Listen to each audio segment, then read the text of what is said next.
Let's talk about Draymond Green for a minute. Actually, scratch that.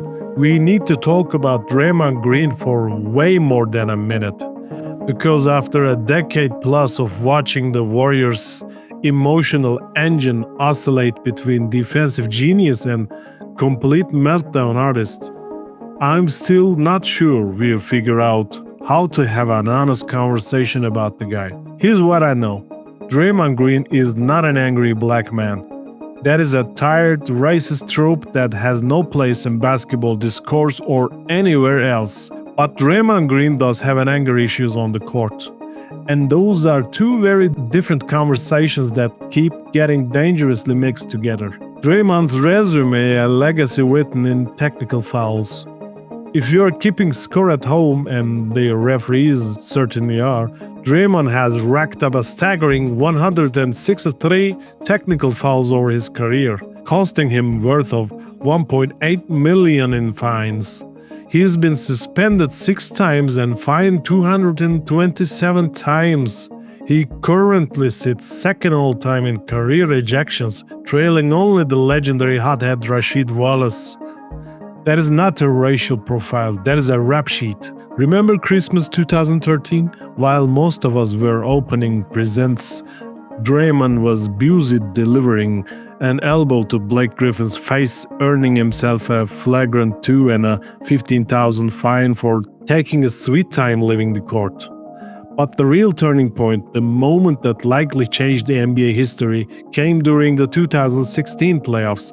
First, there was a Steven Adams groin kick in the Western Conference Finals that somehow only resulted in a $25,000 fine.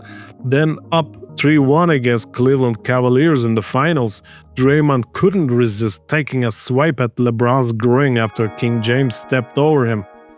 The resulting suspension for Game 5 shifted the entire series, and we all know how that turned out. The 7-3 win Warriors became the first team to blow a 3-1 finals lead, and conspiracy theorists still believe the Cavaliers sent Draymond a Christmas card every year.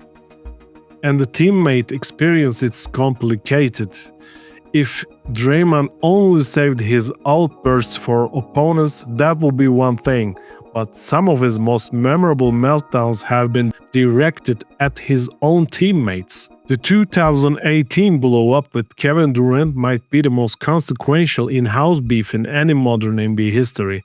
After Green rebounded the ball and ignored KD's call for it, leading to a turnover, the argument spilled into the locker room with reportedly nuclear-level intensity. Many believe this was the first domino that led to Durant's departure and then the end of the Warriors dynasty version 1.0. And then there was the punch, not a show, not a grab, a full-on wind-up connect with the face punch to Jordan Poole during practice in October 2022. When the video leaked, the NBA community collectively gasped. 3 years later, Green was still trying to put it behind him, telling Poole in January 2025, "I am really sorry. I shouldn't have punched him, but it happened. Let's move on." That is the thing about apologies. They do not work as well when you are essentially saying, "Hey, I'm sorry, now shut up about it already."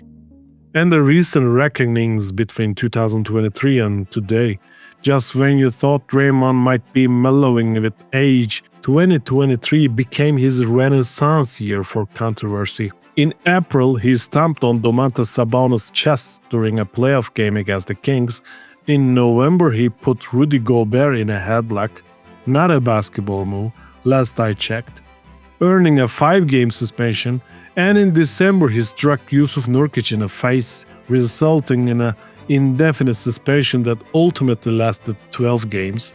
That is 3 major incidents in 9 months. Not exactly the mark of someone who's learned his lesson.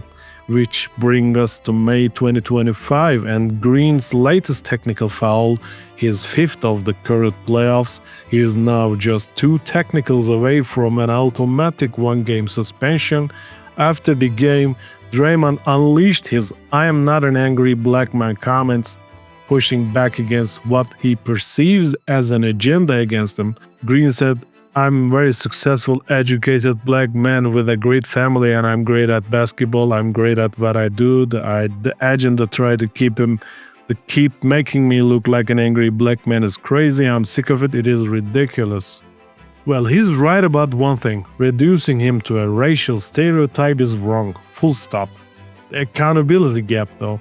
But here's where I need to break from Draymond's narrative. The refs don't single him out because of his identity. They single him out because he does stupid things repeatedly on camera in front of 20,000 people and millions watching at home.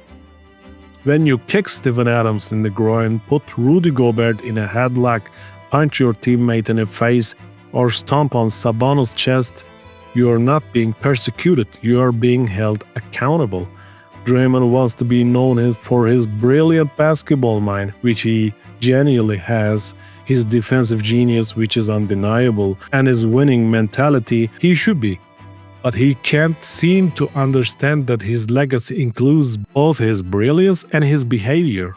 I sometimes wonder what Draymond's career would look like with just 50% fewer incidents. Would he have a 5 or 6 championship rings instead of 4? Would the Warriors dynasty have continued uninterrupted? Would it be a lock for the Hall of Fame instead of a fascinating borderline case?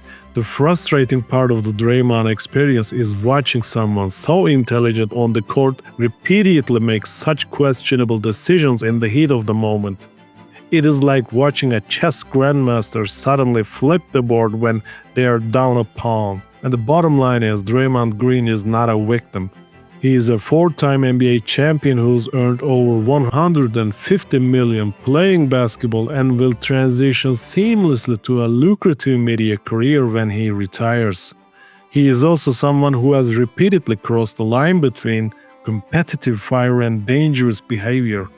We can and should reject racial stereotypes while still holding players accountable for their actions.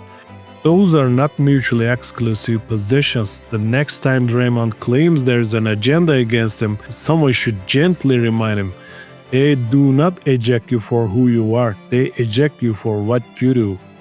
And in Draymond's case, what he does is play brilliant championship level of basketball, interrupted by moments of stunning self-sabotage that leave everyone, teammates, coaches, fans, and probably Draymond himself wondering why such a smart player keeps making such dumb decisions. That is not an identity issue, that is a Draymond issue.